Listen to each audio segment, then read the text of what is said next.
Bismillahirrohmanirrohim.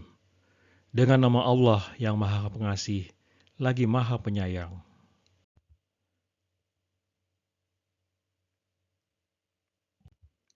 Wahai orang-orang yang beriman, diwajibkan kepadamu melaksanakan qisas berkenaan dengan orang-orang yang dibunuh. Orang merdeka dengan orang merdeka, hamba sahaya dengan hamba sahaya, dan perempuan dengan perempuan. Siapa yang memperoleh maaf dari saudaranya, hendaklah mengikutinya dengan cara yang patut, dan hendaklah menunaikan kepadanya dengan cara yang baik. Yang demikian itu adalah keringanan dan rahmat dari Tuhanmu. Siapa yang melampaui batas setelah itu, maka ia akan mendapat azab yang sangat pedih.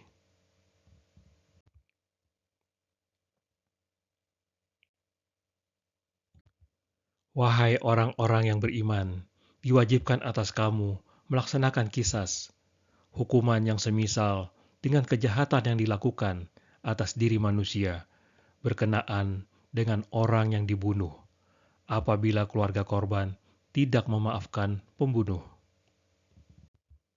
Ketentuannya adalah orang merdeka dengan orang merdeka, hamba sahaya dengan hamba sahaya, perempuan dengan perempuan.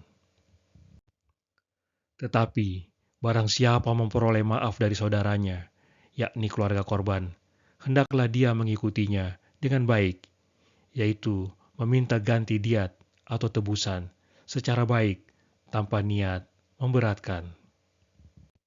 Dan pembunuh hendaknya membayar diat kepadanya dengan baik pula dan segera, tidak menunda-nunda dan tidak mengurangi dari jumlah yang sudah disepakati, kecuali jika keluarga pihak terbunuh memaafkan pembunuh dan juga tidak menuntut diat.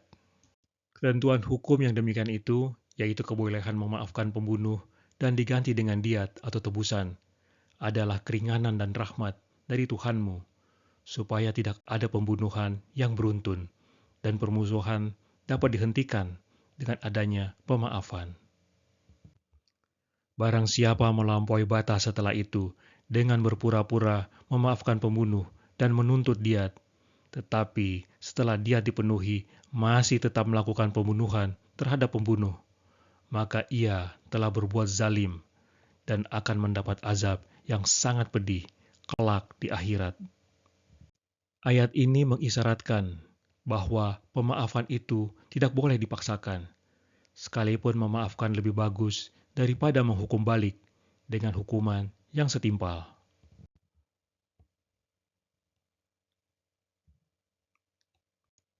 Hai orang-orang yang beriman, diwajibkan atas kamu qisas, pembalasan yang setimpal, berkenaan dengan orang-orang yang dibunuh, baik tentang sifat maupun perbuatan. Orang merdeka dibunuh oleh orang merdeka, maka tidak boleh oleh hamba. Hamba oleh hamba, dan wanita oleh wanita. Sunnah menyatakan bahwa laki-laki boleh dibunuh oleh wanita, dan dalam agama dipandang seimbang atau sebanding. Tetapi tidak boleh seorang Islam, walaupun ia seorang hamba, dibunuh oleh seorang kafir, walaupun ia seorang merdeka.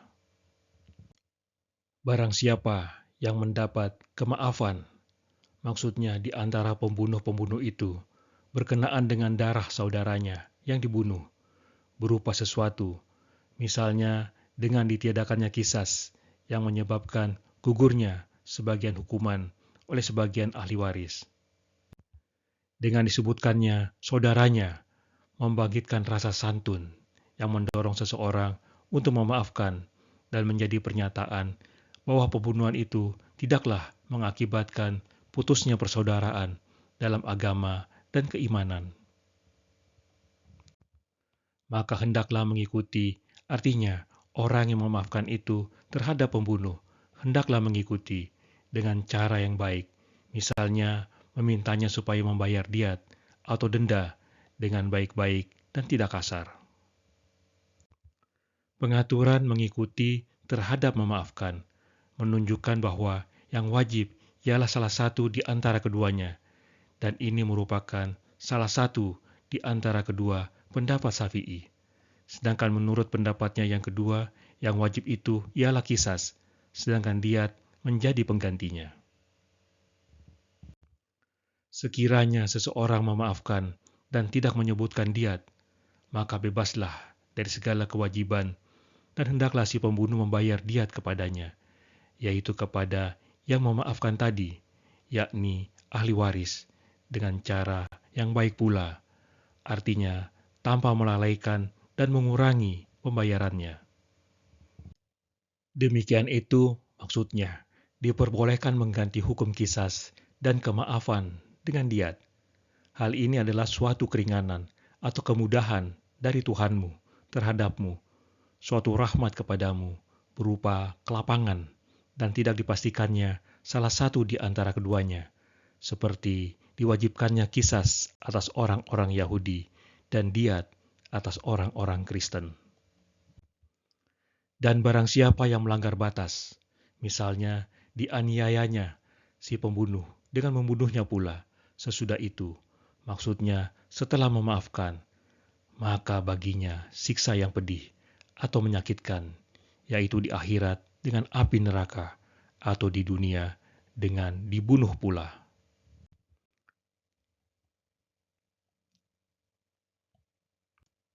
Di antara syariat yang kami wajibkan atas orang-orang beriman adalah hukum yang mengatur soal pembunuhan dengan sengaja.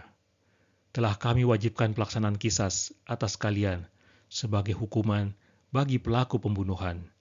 Janganlah kalian mencontoh tirani kaum jahiliyah. Mereka menghukum orang merdeka, bukan pelaku pembunuhan, sebagai balasan atas terbunuhnya seorang budak.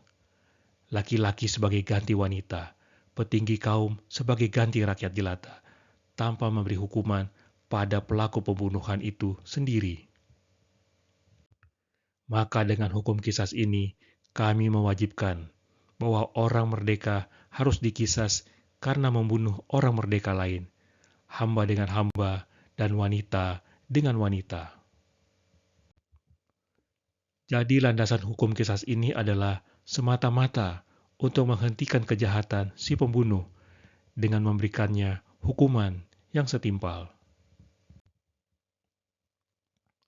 Dan apabila pihak keluarga korban berhati lapang dan memilih sesuatu yang lebih baik dari itu dengan tidak menuntut balas dan memberi maaf pada terdakwa, maka mereka berhak mendapatkan diat. Jika itu yang dikehendaki oleh pihak keluarga korban, maka hendaknya ia menerima pilihan mereka sendiri secara sukarela, tanpa menekan, apalagi menggunakan kekerasan terhadap pelaku. Si pelaku semestinya menyerahkan diat itu secepatnya dan tidak menundanya. Dan sesungguhnya di dalam hukum qisas yang kami wajibkan itu terdapat keringanan bagi orang-orang mukmin, jika dibandingkan dengan hukum Taurat yang tidak memberikan pilihan bagi pelaku pembunuhan, kecuali dihukum bunuh. Sebagaimana terdapat pula rahmat bagi mereka, sehingga tidak hanya mengharap maaf dari keluarga korban. Barang siapa yang melanggar ketentuan hukum ini, maka baginya azab yang pedih di dunia dan akhirat.